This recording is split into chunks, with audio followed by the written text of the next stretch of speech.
Kahibaw ba ka?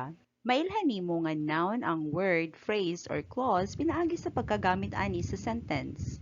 Gamitan ang noun as subject sa sentence. Mao ni ang topic or gihisgutan. Pareha aning mga examples. Ang mga nouns diri nga one word, phrase, o clause mao gigamit as subjects. Gamiton ang noun as object sa transitive verb. Mao ni ang magsunod o mudawat sa action sa verb.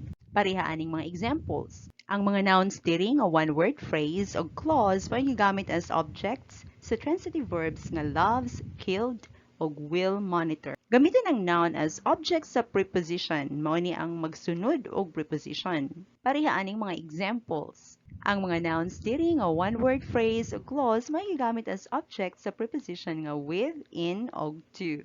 Gamitin ang noun as subjective complement or dugang information about sa subject. Magsunod ni sa linking verb. Pareha aning mga examples.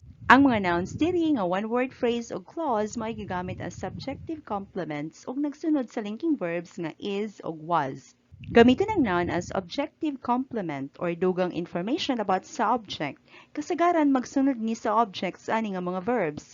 Call, name, make, choose, consider, appoint, pronounce, declare, elect, paint, catch, create.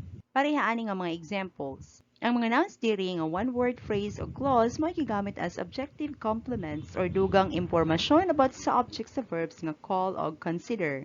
Gamitin ang noun as a positive or word nga mo clarify sa gisundan or tapad ini nga lain pang noun. Pareha aning mga examples. Ang noun nga Jane ni-identify kinsa ang brother o ang noun nga Honda Click ni-identify unsa nga motor.